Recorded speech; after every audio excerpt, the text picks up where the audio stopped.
Hello everyone, welcome back, and today I want to talk to you about this. This is a CineRig I made for the Canon R5C. Let's take a look.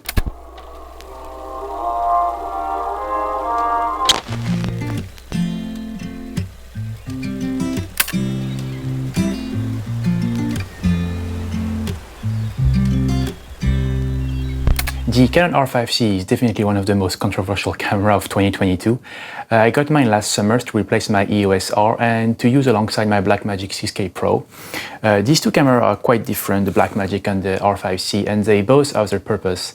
I got the R5C because I needed sometimes to shoot for clients that don't necessarily need the B-RAW or the ProRes 422 HQ format. They needed something smaller that I could send to them, and because they had an internal video editor. So the R5C was great for this because they have this very powerful AVC format that is MP4 based, and you can send it abroad. It's quite light and yet it retains most of the informations, and it can also be used in conjunction with the C-Log 3 in 10-bit. It is a pretty compact setup considering. It is heavy enough so it can remove the micro jitter when I do handheld, and although I don't do much handheld, it does happen once in a while, and I can also use this on the tripod. It fixes most of the issue I had with the R5C, and I also have a configurations on a shoulder mount which I can break down quickly, and I also use a archive Swiss plate so I can mount the R5C on a gimbal such as the RS2. Instead of starting with the body, I thought that I could just show you how it is fully made and break it down and show you what parts I use and the reason why. Sadly, the R5C doesn't come with internal ND filters, despite the fact of being a cinema camera. I think there is not enough room to put ND filters, or maybe they didn't want to put ND filters, as the R5C with ND filters could potentially cannibalize the sale of the bigger C70, which does have internal ND filters. That being said, using the R5C with a base of 800 ISO, you will certainly need some sort of filtrations or ND filters to shoot in broad daylight. On this setup, I'm using a mix of a matte box and circular ND filters. Those usually don't mix well, but I'm currently in the process of getting actual rectangular filters for matte box, but those are quite expensive. So for the time being, I use these circular polarizers. I use the kit, it's a Freewell magnetic filters. You may have heard about that in the past. It's very convenient. It's a set of 5 filters. They're all magnetic, and the great thing about them is that they're also reversible. For instance, on this one I have a 6-9 stop, and by flipping it over, it is suddenly a ND32 plus polarizer. This is great for photography, for instance, and then the NDs for videography. So what I love about that kit is that I can use it for both, and this is the reason why I got it. I got that last year, and since they came up with the V2 of this, which is called Freewell K2, it's basically the same system. It just offers actual, what they call true color VND. Those are not, they have a slight shift, but it's very easy to fix in post-production. I use those with the CineRig StarTrail matte box. The great thing about this matte box is that it is big enough so you can use larger filters. For instance, the diameters of this one is 95 and it does fit. I had the smaller version of the matte box, and it didn't have enough room to put the filters in. So it's a great system. This matte box is great, it's quite cheap. I didn't get it with the CineRig VND filters because I just got this on sale for the matte box itself. And then it works well. As you can see, I can still fit the filter in and slide it. It is not the most convenient because I don't really know what I'm doing, but I do know that I'm stepping down because I can see the image dimming. And the other issue with this is that, let's say, right now I'm using a zoom lens, but let's say you're using prime lenses, you would need to remove the circular filters and then remove the matte box, change the lenses, because I'm not using the matte box support yet because the matte box is so light. So if speed is something that you need, this is maybe not the best setup for that, but it does work for me at the moment. Removing the matte box is very simple. You have this little knob here that you twist, and then you just take it off the lens. This matte box is quite big, but the great thing is that it's made of carbon fiber, so it's very, very light. So you won't, if you keep only the first bases, you know that it won't damage the mount by being too heavy. I do have additional mounts if I want to stack filters, but at the moment I just use the first base with the addition of the circular polarizer. Next, we have the CineRig mini follow focus. This is a very basic, very cheap and affordable follow focus. It is currently mounted on a small rod here that comes with it.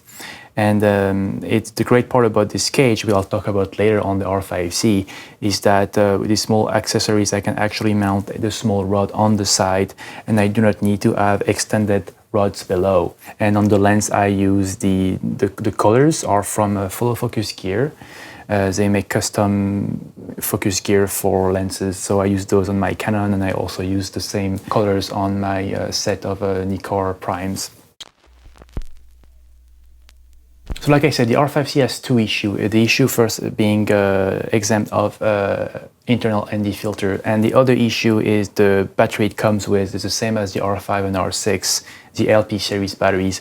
They're way too small for this camera. One battery will get you less than an hour of shooting, and that in the 4K 24p. So even if you are planning to shoot the RAW, for instance, I'm pretty sure this will only get you maybe 15 minutes of recording time. So this is not usable.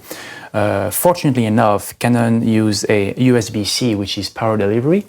So you can recharge and use the camera through USB. So I have a power bank I use sometimes on the go. On this setup, I use a small V-mount battery. It's, I don't know, FX Lyon and Nano 2. Those are 98, so they're fairly good, and they get you about, I'd say, 8 to 9 hours, so it should be decent in a normal day shoot. I tried to get a second one of those a couple of months ago, but they were out of stock. They do sell pretty well. There are other brands that do the same ones. CineRig, for instance, come up with their own line.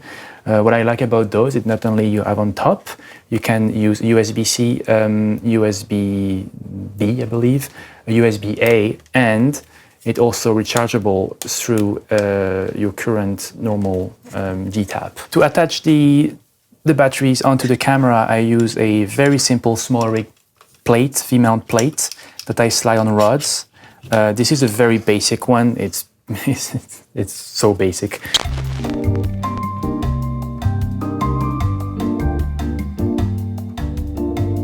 So I don't have, for instance, a splitters of D-tap. I might get that in the future, but at the moment I do not need it. Moving on, we have a simple Rode VideoMic Pro. This is just for usually ambient sound. And if I do shoot with the lav, which I'm currently shooting on the other camera, I will use the Rode Mic Video 2, I believe. So you have one receiver and two transmitter, and I will use usually one transmitter on a dedicated mic and one on the lav. The R5C comes with the 4 channels audio, although you can only use 2 at a time. The 4 channel audios are when you use the Tascam. It's a small accessory that mounts here on the top. It was made with Canon and Tascam, and the great thing about this accessory is that it brings the ability to use XLR video with the R5C. The only issue what I haven't gotten yet is because, first of all, it is a bit expensive, and it mounts on top here. I'll put a photo so you can see, because they have a new multi-shoe mount here. But when you use that system, you cannot have a top handle, and top handles, I have nowhere else on this specific cage to put a top handle. So that's the reason why I've never really invested in that accessory yet. I may need in the future, but for now, this is the setup I use.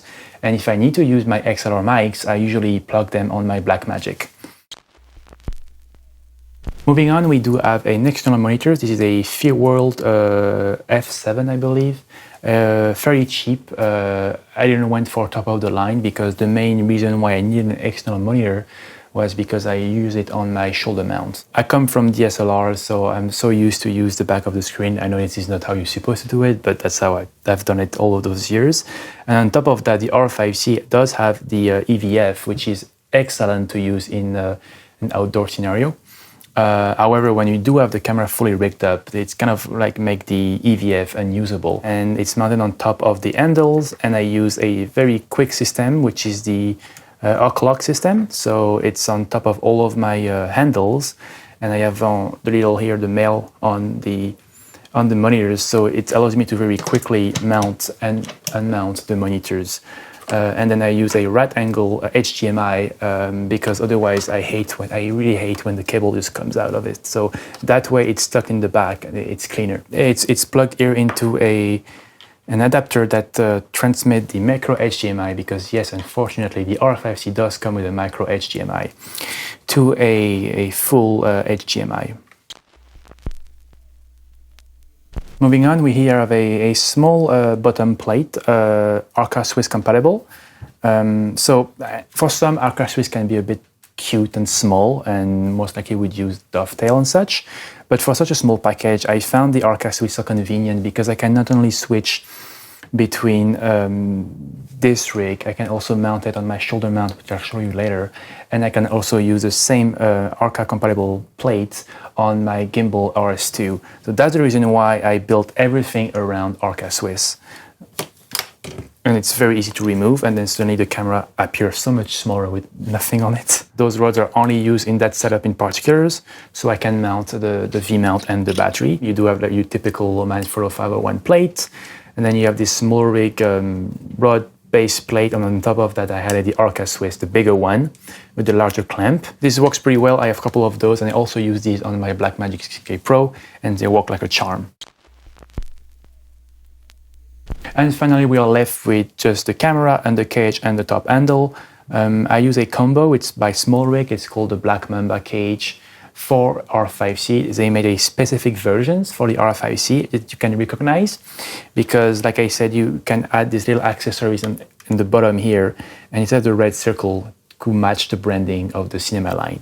This is very useful because even just like this, if I didn't want a V-mount, I could just use this small little rod here and mount my follow focus without the need of using any other accessory. So this is very useful. The handle is very comfortable. It does come with the cage. You have two options. You can just buy the cage by itself or buy it with the handle. I chose with the handle. And it's mounted on the cage as using a RE pin. It really needs to be aligned. Like I said, this is RE pins. So there are your two pin, and then you have your screw. I believe it is a 3x8. So they do need to be perfectly aligned so you can screw it in. And even when it's fully attached, there is a bit of like, it does move slightly, so it could be my copy that has an issue. And then you are just left with the cage and the R5C. I had it a handle here, so on most cinema camera you will be like familiar with those. Those are great for documentary style, has it at an extra support, and although you're not supposed to do it, in case something happens, you know, you can just, and it will like save your camera. This is a very comfortable cage. More often than not, I do leave the cage on. It does look a bit odd, and it does add some bulkiness to the camera. The great thing about this cage as well is that it does come with this little clamp here that allow you to have a secure HDMI and USB-C. I would never try to plug in things on the side of the camera without a clamp to secure those connections, because if the cable breaks, fine, it sucks, but it's a cable. If you break the I/O here on the camera, you suddenly have to send the camera to Canon, and this is a pain. So this, like I said, comes with the cage, which is another great benefits of buying the Black Mamba combo. And before I forget, I'm using I know this is kind of an odd piece of kit for filmmaking, but I do use the Peak Design setup throughout my different cameras, because I have the camera clips on the backpacks. And the great thing about those plates is, like I said, they're Arca Swiss compatible, and some of you might recognize the small red anchors that I can also use when I use straps with this camera. And then here, the great thing about this cage as well is that it does extra support on the bottom that other cages don't have. If you just use the normal cage, it is Arca Swiss compatible. However, it also comes with this extension here that just sits below the fan. Not only it has extra support because the camera is thicker than a typical R5 or R6, but you also add like an extra 3.8 points. So if you were to use those longer Manfrotto plates and you wanted 2 points on your plate, which you should, so that you know that the plate doesn't do this. You have the little tool here, so you can only remove. Not only you can remove the small screws in here, there is one here, there is one on the side, and then there is your typical like flat head screw here. And once we remove the actual camera cage, you're left with the Canon R5C. Fairly small body, despite the fact that you do have the fan in the back, so it makes it a bit thicker. But it's kind of funny to think that this is the core of a builder, the larger rig we had earlier. I do sometimes use it just as is with a single lens and a single battery. Like I said, you can only shoot for an hour or less, so you do need either to swap the batteries and have tons of them, or add a different system for power. I forgot to mention it earlier, but when using the R5C, most of the time I use my RF 24-70. But this is the only RF glass I own. The rest are either EF or the mount. So when using other mount, you do need the adapter EF to RF. I have the normal Canon that works very well. But last year I found this mighty one. This is a great adapter because it is basically a clone of a bigger adapter by Canon that features a drop-in filters. And the Canon one is far more expensive than this one. I believe it's from $599 to $299 or something like this. And the Canon one comes with the variable ND filters, but it doesn't come with a clear filter. And when using any type of adapter with something between the back of the lens and the front of the sensor, by using it just empty like this, it won't work. You won't have infinity focus. So you do need the clear filters. And the great thing about the mic is it not only comes with the variable ND filters, which is here, and it also comes with the clear filters. So you can see here, I believe it's 1 to 8 or 1 to 10. I don't remember, sorry about that. So I use this adapter for all of my other EF lenses or even other mounts. But let's say you're only using EF glass, for instance. The great thing about this adapter is that you would most likely keep the adapter mounted on your camera, right?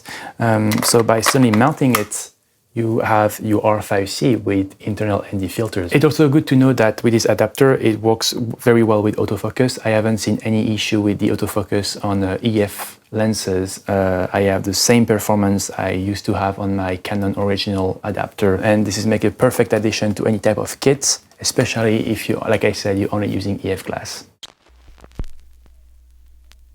So that's my standard rig with the Canon R5C. It is now fully disassembled. Sorry for the mess. I did it in reverse, but just because it was already mounted.